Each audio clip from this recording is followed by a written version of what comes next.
নাফরমানের জান কবজের সময় মালাকুল মউত আজরাইল কলিজার থেকে তার রূহটা টান দিয়া ছিঁড়ে ফেলবে, আর ছিঁড়ে ফেললেই কণ্ঠনালীর কাছে আইসা তারাকি মানে কণ্ঠনালীতে আইসা বিঁধে যাবে, রূহটা আটকাইয়া যাবে। এরপরে খোদার কসম তাফসীরের মধ্যে লিখছে নাফরমানের জান রূহ মালাকুল মউত আজরাইল টাইনা হেসরাইয়া কোন কাবাব কোন শিকের মধ্যে যদি গোশত লাগানো থাকে সেখান থেকে যদি শেষ গোশতের অংশগুলো টাইনা টাইনা সিরা সিরা বাহির করে, কোন গরম কিছুর মধ্যে যদি তুলা লাগে তো তুলা যদি টাইনা টাইনা বের করে, কোন ব্যান্ডেজ থেকে যদি তুলা ছিঁড়ে ছিঁড়ে বের করে, আল্লাহ কসম নবী বলছে উম্মত মালাকুল মউত আজরাইল নাফরমানের রূহটা শরীর থেকে এইভাবে টাইনা টাইনা ছিঁড়া ছিঁড়া বাইর করে। ফালাউলা ইযা বালাগাতিল হুলকুম ওয়া আনতুম হিনাইযিন তানদুরুন ওয়া নাহনু আকরাবু ইলাইহি মিনকুম ওয়ালাকিন লা তুবসিরুন ফালাউলা ইন কুনতুম গায়রা মাদিনিন তারজিউনাহা ইন কুনতুম সাদিকিন। আল্লাহ বলে নাফরমানের কণ্ঠনালীতে যখন তার রূহটা এসে আটকায়া যাবে, চারিপাশের আত্মীয় স্বজন তখন দেখতে থাকবে। আল্লাহ বলেন আমিও তো দেখতেছি, আমিও তো সামনেই আছি।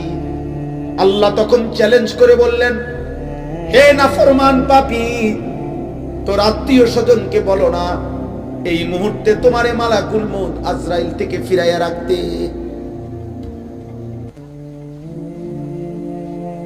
অতএব প্রিয় ভাইয়া, কবরের আযাব তো সামনে, জাহান্নামের আযাব তো সামনে।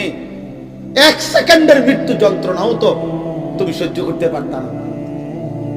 হযরত আমর ইবনুল আস রাদিয়াল্লাহু তাআলা আনহু নবীজির বিখ্যাত সাহাবী, ওনাকে বলা হয়েছিল মৃত্যুর পূর্বে ওনার ছেলে, উনি ঈমানদার, উনি সাহাবী, ওনার ছেলে আব্দুল্লাহ ইবনে আমর ইবনুল আস উনিও সাহাবী। ছেলে বলতেছিলেন মৃত্যুর পূর্বে, আব্বা আপনার কাছে এই মুহূর্তে, শেষ মুহূর্তে মৃত্যু যন্ত্রণা কেমন মনে হইতেছে? প্রিয় ভাই শোনো, হযরত আমর ইবনুল আস বলছেন, ইয়া বুনাইয়া কাআন্না জিবালাদ দুনিয়া আলা সাদরি ওয়া কাআন্নী আতানাফাসু মিন সাকবিল ইবরা। এই কিতাব আমার কাছে গাড়িতে আছে। ওয়া জাআত সাকরাতুল মাউত বিল হক, এটাই কিতাবের নাম। আমার কাছে একটা আরবি কিতাব আছে, এই কিতাবের নামে এটা। এই কিতাবে লিখছে হযরত আমর ইবনে আস বলে, পুত, এই বাপ সন্তানকে বলছে, বাবা রে, আমার মনে হচ্ছে কাআন্না জিবালাদ দুনিয়া, দুনিয়ার সমস্ত পাহাড়গুলো আমার বুকে চাপ দিয়ে রাখছে। কাআন্না জিবালাদ দুনিয়া আলা সাদরি, মৃত্যু যন্ত্রণা আমার মনে হচ্ছে দুনিয়ার পাহাড়গুলো আমার বুকে চাপ দিয়ে রাখছে রে পুত। ওয়া কাআন্নী আতানাফাসু মিন সাকবিল ইবরা, আর আমি যেন এই পাহাড় চাপা অবস্থায় আমি যেন সুইয়ের ছিদ্র দিয়া, সাকবিল ইবরা, সুইয়ের ছিদ্র দিয়ে আমি যেন একটু একটু নিঃশ্বাস নিতেছি। আমার ছেলেরা, আমার কিশোর, আমার নওজোয়ান, আমার 16 বছরের সন্তান, এত অল্প বয়সে তুমি এত গুনাহ, এত নাফরমানি কেমনে করছো বাবা? তুমি কেমনে সহ্য করবে আব্বা? আমার 16 বছরের সন্তান আছে। আমার প্রথম সন্তানের বয়স 16 বছর বরাবর। এই জন্য 16 বছর বয়সী ছেলে তুমি আমার সন্তান। তার চাইতে একটু বয়স্ক, একটু বেশি যাদের বয়স 18, 20, 22, 25, প্রিয় সন্তান, তুমি আমার ছোট ভাই। তুমি বলো, গত 365 দিনে তোমরা কোনদিন যারা ফজরের নামাজ পড়ো নাই, আমার সন্তান, কেমনে তুমি মৃত্যুর এই যন্ত্রণা সহ্য করো? বলো ভাই,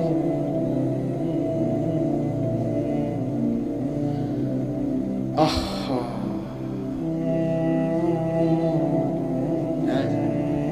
সারা রাত যারা মোবাইলে নারী দেখো, ছবি দেখো, উলঙ্গ দৃশ্য দেখো, এত নারী, এত ছবি, এত জিনা, এত বেবিচার, এত অসভ্যতা, নিজের হাত যারা নিজের লজ্জাস্থানে গুনাহের কাজে ব্যবহার করছো, কি করছো বাপ? আমি যে এর চাইতে বেশি আর বলতে পারছি না। আমি যদি একলা পাইতাম যুবক তোমারে, আমি একলা আরো অনেক কিছু বলতাম। আমার উস্তাদ বসা, মুরব্বী বসা, ওলামা বসা, বয়স্ক লোক বসা, আমার জিন্দিগির ফিকির এটা, আমার রাত দিনের মেহনত এটা। মুসলমানের কিশোর নওজোয়ান ফিরবে। বলো ভাইয়া, তোমরা কি হিসাবে? অগণিত ছেলের চেহারা দেখলেই বোঝা যায় বাপ। আজকের সারা দিনে যারা এক ওয়াক্ত নামাজ পড়ো নাই, হায় মুসলমানের সন্তান, কেমনে পারলা? তুমি কি মরবা না? তুমি কি কবরে যাইবা না বাপ? এই পৃথিবীর কত রাজা বাদশাহ কবরে চলে গেছে, তুমি কি কোনোদিন কবরস্থান দেখো নাই? তুমি কারো জানাজা পড়ো নাই? তুমি কি কোনো মানুষের লাশ দেখো নাই? আমি 5 দিন আগে আমার জ্যাঠার সাথে কথা বলে আসছি বাড়িতে, খোঁজ খবর নিছি। 5 দিন পরে আমার জ্যাঠা মারা গেছে। আমি জ্যাঠার দিকে তাকাইয়া বাড়িতে গিয়া দেখছি আমার এই সেই মানুষটা যার সাথে আমি কথা বলছি, উনি নাই, চুপ হয়ে গেছে, হাত নড়ে না, পাও নড়ে না। আমি জানাজা পড়াইছি আমার জ্যাঠার, তো জানাজার আগে আমি আমার জ্যাঠার কবরটা খালি, তখন কবরে রাখে নাই। আমি কবরের দিকে তাকাইয়া অনেকক্ষণ, 8-10 মিনিট হইব, আমার বাবার কবরের পাশে আমার জ্যাঠার কবর। আমার আব্বা আগে ইন্তেকাল করছে।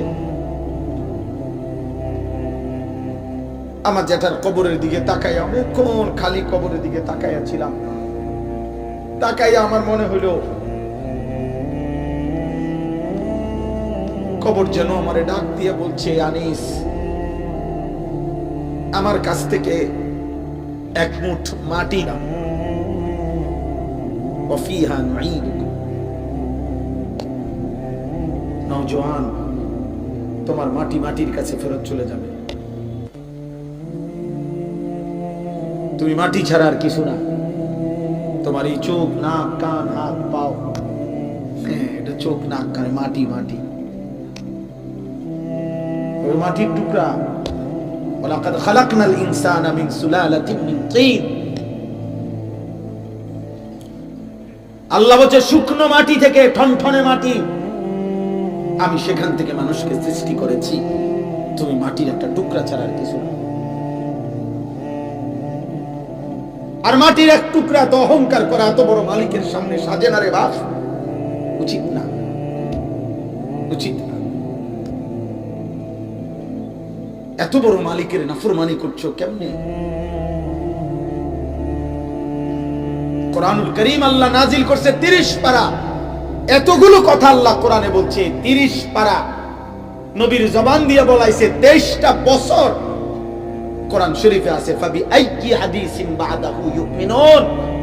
আল্লাহ বলছে, বান্দা বল না রে, আমি আর কেমনে বললে, আর কোন কথা বললে, আর কতবার বললে বান্দা তুমি আমার কথা মেনে নিতা?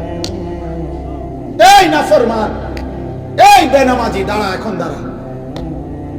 ফজরের নামাজ পড়ো না যারা, গত 1 বছর ধরে হাইওয়ান মুসলমানের বাচ্চা এত নিকৃষ্ট হয়?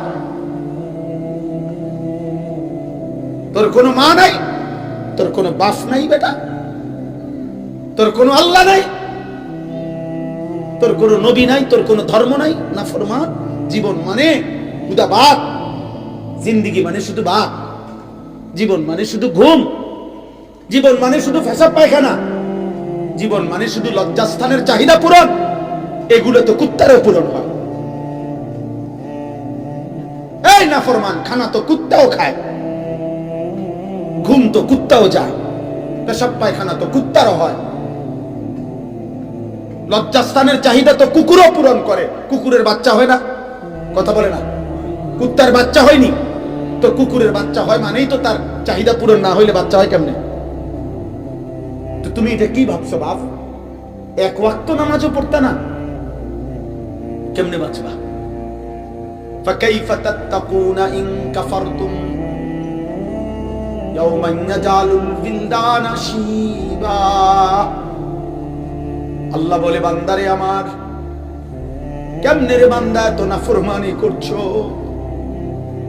আল্লাহ বলে, সেদিন হাসরের দিন আমার বান্দা কেমনে রে বাঁচবা? বান্দা এত নাফরমানি, এত মিথ্যা, এত চুরি, এত জিনা। এক মুমিন মুসলমান দাবি করে 30 বছর ধরে সুদ খাও। মুসলমান বুঝি 30 বছর সুদ খায়? মুসলমান কেমনে 30 বছর নাচ গান দেখে? মুসলমানের মা, মুসলমানের বোন কেমনে 20 বছর ধরে বেপরদা? মুসলমানের ঘরে কেমনে প্রত্যেক দিন নাটক, সিনেমা, নর্তকীর ছবি চলে, নাটক সিনেমা চলে। আল্লাহ বলেন, আমার বান্দা এই যে দিন রাত নাফরমানি করছো, ফাকাইফা তাত্তাকুন, ওই হাসরের দিন কেমনে বাঁচবা বান্দা? যেই দিনের একদিনেই দুঃখ, কষ্ট আর পেরেশানি আর যন্ত্রণায় একদিনেই দুধের বাচ্চা, কোলের বাচ্চা বুড়া হয়ে যাবে। ইয়াওমান ইয়াজালুল বিলদানা শিবা। একদিনে ইয়াওমান, কয় দিনে? একদিনে বাচ্চা বুড়া হয়ে যাবে, একদিনেই কালো চুল সাদা হয়ে যাবে।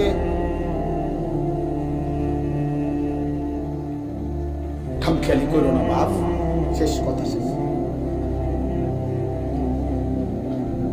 তুমি আল্লাহর বেষ্টনীতে আছো, আমিও। আমাদের জন্য আল্লাহ তাআলার ইন্তজাম করা আছে। তুমি আল্লাহর এই ইন্তজামের বাইরে যাইতে পারতা না। আল্লাহর বেষ্টনীর ভিতরে থেকেই মৃত্যুর যন্ত্রণা আসবে। এই কথাটাই আল্লাহ এখানে বলছে। এবার দেখেন তরজমা শুনেন, তার শেষ কথা। আমার ভাই, আমি বলে গেলাম, আমার সন্তান, আমার ছেলেরা, আমার বাবারা, আমার ভাইরা, আমি বলে গেলাম স্পষ্ট, দয়া করে মরণকে স্মরণ করো, ভুলে যেও না। তুমি ভুলে গেলেও মরে যাবে। বলে আমার মনে ছিল না, মনে না থাকলেও মৃত্যু হবে। হবে কথা বলে না? বলো না ছেলেরা, বলো। তুই মরে যাবে বাপ। এই মোবাইল থেকে যাবে, ফেসবুক থেকে যাবে, এগুলো হারায় যাবে। তোমার চোখের ওই নারীও হারায় যাবে। হয়তো কোনোদিন আর মনেও পড়বে না কারো কথা, কিন্তু গুনাহগুলো সাথে নিয়ে তোমার হাসরের ময়দানে দাঁড়াইতে হবে। এই পাপগুলো নিয়েই তোমাকে দাঁড়াইতে হবে। এই জন্য আমি কিশোর নওজোয়ানের পরিবর্তনের খুব প্রত্যাশী। আমার এই ছোট্ট জিন্দিগি প্রয়োজন আমি দিয়ে দিলাম, কিন্তু আমার একটা আশা, মুসলমানের নওজোয়ান তোমরা ইনশাআল্লাহ ফিরলে, তোমরা যদি ফজর নামাজ পড়ো, এই এতগুলো ছেলে ইনশাআল্লাহ কদর কসম ইসরায়েলের কুত্তাদের কলজা সুদ্ধা নড়ে উঠবে ইনশাআল্লাহ। সেজদাবিহীন বিজয় আসবে না বন্ধু। স্লোগান দিলে হবে না, শুধু স্লোগান দিলে। স্লোগান আমিও দিতাম, জানি। আমি ছাত্র জীবনে স্লোগানে সেরা ছিলাম। ঢাকা চৌধুরীপাড়া যখন পড়তাম দাওড়াখান থেকে গিয়া, তখন স্লোগানে সেরা ছিলাম। হুজুররা আমারে স্লোগানের জন্য নিত, উড়াই লেতাম পারো স্লোগান দিয়া। আলহামদুলিল্লাহ। আমার বড় ভাই, আমার মনে আছে, বড় ভাই জানি সব স্লোগান চলেন ভাই, উড়াইলাম কোরআন দিয়ে উড়াইতাম। 2-4 ঘন্টাও মিছিল করতে পারতাম, একটা না, কোনো বিশ্রাম ছিল না। স্লোগান দিয়ে হবে না দোস্ত, শুধু কলিজার খুন কপালের সেজদা মালিককে দিতে হবে। ভাইয়া, আরো 100 বছর চেষ্টা করেও কাফের বেঈমানদের সমপরিমাণ অস্ত্র, কাফের বেঈমানদের সমপরিমাণ ক্ষমতা, দুনিয়াবি আসবাব আমাদের হবে না। আমাদের বিজয় আমাদের ওই রবের কাছে। আমাদের উপরে যিনি, তিনি আমাদের জন্য যথেষ্ট। আমরা যদি যথাযথ চোখের পানি দিতে পারি, আমরা যদি চোখের পানি ফেলতে পারি, সেজদা দিতে পারি, ইনশাআল্লাহ বিজয় আসবে। গাজাবাসী সন্তান খুব কষ্ট পাইতেছে বাপ। আজকেও পত্রিকা আসছে, সব পত্রিকা। গতকালকে বৃহস্পতিবার গাজার প্রায় 4.5 লক্ষ মানুষ তার আবার শেষবারের মতো ইসরায়েলের বেঈমান কুত্তারা বলছে, গাজাবাসীরে মাইকিং করে শুনাই দিছে, তোমাদেরকে পলায়নের জায়গা ছেড়ে দেওয়ার শেষ সুযোগ দেওয়া হলো, এরপরে আর বাঁচতে দেওয়া হবে না। ছোট ছোট মাসুম বাচ্চা নিয়ে মহিলারা খালি পায়ে, আজকের পত্রিকাতেও আসছে যে এরা হাঁটতেছে, ওরা জানে না ওরা কোথায় যাবে, ওরা জানে না। 12 কিলোমিটার পায়ে হাইটা একটা বাচ্চা একটা রুটির জন্য হাত পাইতা অনেক কষ্টে যখন একটা রুটি নিছে, রুটি নিয়ে যখন ফেরত আসছে, এই কিছুদিন আগে পত্রিকা আসছে, 12 কিলোমিটার পায়ে হাইটা রুটিটা নিছিল। এই রুটি নিয়ে যখন ফিরে আসছে, গাজার ওই ছেলেকে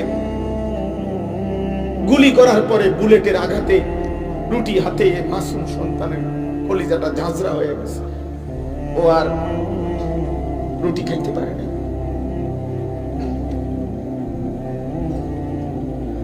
আর তোমরা নারী দেখো, ছবি দেখো, তোমরা আর সেজদা দিও না, তোমরা উলঙ্গ দৃশ্যই দেখো, তোমাদের আর মোবাইলের নেশাই গেল না, তোমাদের চুলের ফ্যাশনই শেষ হলো না, তোমরা তোমাদের বন্ধুদের আড্ডাই তোমরা মনে করছো ইবলিস শয়তান তোমার ঘরে বলছে তোমাদের বিপদ হবে না।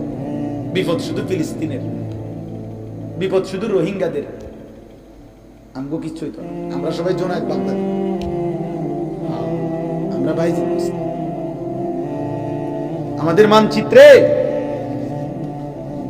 ওলামায়ে কেরামকেও বলি, আমাদের মানচিত্র বাংলাদেশের আরেকবার তাকাই দেখেন, আজকে দেখেন আমাদের মানচিত্রে পার্বত্য চট্টগ্রাম সহ কক্সবাজারের এই সাইড, এটা আলগা এরকম, এটা যদি আমি একটা কেচি দিয়া শুধু কাটে, এটা আমি ফুরে যাবে, কেচি দিয়া কাটলে যেরকম আলাদা হয়ে যাবে, আমাদের পার্বত্য চট্টগ্রামকে যেই কোনো মুহূর্তে কাইটা ফেলা, আলাদা করে দেওয়া। এই যে কয়েকদিন টানা খাগড়াছড়িতে রক্তের বন্যা বইতেছে, বাংলাদেশে কোন কারফিউ, আর্মি, সেনাবাহিনী কিছু দিয়ে পারতেছে না থামাইতে, বুঝছে? কোন বিবেকবান উত্তরবঙ্গের খবর নিয়েন, রংপুর জেলার, রংপুর বিভাগের 8টি জেলাতে কসম খোদা প্রতিদিন মুসলমান খ্রিস্টান হইতেছে। আমি নিজে গত বছর এক চিল্লা পুরা 40 দিন দিনাজপুর ছিলাম, 40 দিন ছিলাম। আমি রন্ধ্রে রন্ধ্রে আমার গাড়িটা দিয়া, আমার গাড়ি সহ চিল্লা দিছি, ড্রাইভার সহ পুরাটা জেলা চষে বেড়াইছি, 3 জেলা অনবরত দৌড়াইছি 40 দিন। হুজুর আলহামদুলিল্লাহ 63টা জামাত কাটরে লাগছে আমার সাথে, 950 মানুষ আল্লাহ রাস্তায় বেরিয়েছে আলহামদুলিল্লাহ। কিন্তু আমি দেখছি সেখানে অগণিত, শুধু দিনাজপুর জেলাতে 500-র উপরে ছোট বড় গির্জা এবং চার্চ আছে।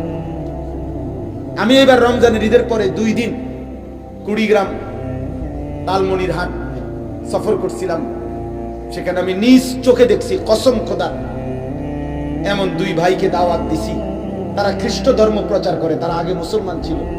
আশ্চর্যের কথা হলো 2 জনের মধ্যে এক ভাই 7 বছর মসজিদে ইমামতি করত, এই কোরআন হাতে বলল, ও খ্রিস্টান, ও এখন খ্রিস্ট ধর্ম প্রচার করে। আমার নওজোয়ান আলেম, তাগড়া জওয়ান আলেম যারা, যুবকের কোনো রাত নাই, যুবকের কোনো দিন নাই। যুবক ইচ্ছা করে যদি কদ্দুর মেহনত বিশ্রাম নেয় তো বিশ্রাম নিল, নয়তো যুবকের কোনো রাত হয় না। যুবক চাইলে সারা রাতও মেহনত করতে পারে, যুবক পাই চাইলে সারা রাতও মেহনত করতে পারে। এজন্য নওজোয়ান আলেম যারা আছেন, আজকের এই মুবারক মাহফিলে আপনাদেরকে বলি, আপনারা আরেকটু ফিকির করেন এই ছেলেদের জন্য, কিশোরদের জন্য, নওজোয়ানদের জন্য, ওদেরকে ফেরাবার। যে দূর বললে হয়, কেউ বললে 10,000 হবে, আরেকজনে আসলে 1000 হবে, আমনে বললে একজনও তো শুনবো, অসুবিধা কথা বুঝেন নাই? আপনি একজন রেকর্ড না, আমি কইলে শুনবো কেরা, অমুক বক্তা আনতেব, নায়কের সব বক্তা আনতে হবে, না না, সব বক্তা হইতে হবে জরুরি না। আল্লাহর কথা বলতে হবে, এটা জরুরি। উম্মতকে ফিরাইতে হবে, এটা জরুরি। এই ছেলেদের দরকার। এরা যদি না ফিরে, এরা যদি সেজদা না দেয়, এরা যদি ফিরে না আসে, তাহলে আগামীর মাহদির পক্ষে লড়বে কে? দাজ্জালের বিরুদ্ধে লড়বে কে? বুড়ারা, 90 বছরের বুড়া চাচা যারা, কি যুবক বলো, নওজোয়ান, মাহদির পক্ষে লড়বে বুড়ারা না? কে লড়বে বলো, কে লড়বে? আমি বলো, আমি লড়বো ইনশাআল্লাহ, ইনশাআল্লাহ। ফজরের সেজদা দাও, আমি ওয়াদা দিলাম ইনশাআল্লাহ ফজরের সেজদা দিলে হয় তুমি, নয়তো তোমার বংশধর মাহদির পক্ষে লড়বে ইনশাআল্লাহ। এটা হাদিসের বর্ণনা। ফজরের মুসল্লিরা মাহদি এবং ঈসার সাথে সর্বশেষ দাজ্জালের বিরুদ্ধে শেষ লড়াই করবে যারা, এবং শেষ ইহুদিদের শেষ ব্যক্তিটাকে পাথরের আড়াল থেকে, গাছের আড়াল থেকেও টাইনা বাইর করে হত্যা করবে যারা, এই শেষ বাহিনী হলো ফজরের মুসল্লি। এটা কিতাবের কথা, আমার কাছে কিতাব আছে। ফজরের মুসল্লি যারা, মাহাদির সৈনিক তারা। এই জন্য আজকে এই রাত গভীরে নিয়ত করো যে ফজরের নামাজ পড়বো ইনশাআল্লাহ। আমার জিন্দিগির একটা মেহনত, ফজর ক্যাম্পেইন। আমি এটা কাজ করি সারা বাংলাদেশে, জায়গায় জায়গায়। আমার অনেক ছেলে আছে যারা ফজর ক্যাম্পেইনের কাজ করে, মানে ফজরের নামাজের প্রচারণা। এইটাই মেহনত, এইটাই সংগঠন, এইটাই একটা দল। দলের মাকসাদ কি? ফজরের নামাজে মুসল্লি বৃদ্ধির আন্দোলন। এটা আমার শায়েখ দিয়েছেন, আমারে বলছেন আমার শায়েখ আল্লামা মুফতি মুশতাকুন নবী কাসিম হুজুর আমার এই জিম্মাদারি যে মাওলানা এটা করবেন, কোনো ফিটাফিটি নাই, ঝগড়া নাই, ফজরের জন্য ডাকবো আমরা ইনশাআল্লাহ। নওজোয়ান তোমাদেরকে বললাম, একজন ছেলে সিদ্ধান্ত নিবা যে আমি ফজর পড়বো, আমার একজন বন্ধুকে ফজরের জন্য ডাকবো ইনশাআল্লাহ। 2 জন হইলে 4 জন হবে, 4 জন হইলে 8 জন হবে। হইতে পারে না ইনশাআল্লাহ? হইতে পারে ইনশাআল্লাহ। ফজরের নামাজে বিজয় আছে। ফাল মুগীরাতি সুবহা, আল্লাহ তাআলা বলছে যুদ্ধের ঘোড়া আল্লাহ বলেন এর অতিরিক্ত তোমার জবান দিয়ে, এই 2 ঠোঁটের মাঝখান দিয়ে যা কিছু উচ্চারণ হয়, ভালো কিংবা মন্দ, দরকারি কিংবা বেদরকারি, জিকির কিংবা গালি, ভালো কিংবা মন্দ যাই বের হয়, আরেকজন সদা তৎপর চৌকান্না ফেরেশতা তোমার কথা এবং জবানের উচ্চারণগুলো লিখছে। এই 5টা আল্লাহ বলেন আমি তোমাকে বানিয়েছি, আমি তোমার অন্তরের ভিতরেরটাও জানি, আমি তোমার ভিতরের রগ রেশারও কাছে, আমি আল্লাহর 2 জন ফেরেশতা ডানে বামে আছে, আমি আল্লাহর আরেকজন ফেরেশতা তোমার জবানের উচ্চারণ লেখে। এই বেষ্টনীর মধ্যে অবস্থায় ওয়াজাআত সাকরাতুল মাউত বিল হক, একদিন সত্য সত্য তোমার মৃত্যু যন্ত্রণা চলে আসবে। কামে লাগাইলেও আসবে, নষ্ট করলেও আসবে। যালিকা মা কুনতা মিনহু তাহিদ, এই মৃত্যু থেকেই তুমি পলায়ন করেছিলে। অতএব আল্লাহ বলেন তুমি কামে লাগাও আর নষ্ট করো, তুমি হায়াত আমলে কাটাও আর নাফরমানিতে কাটাও।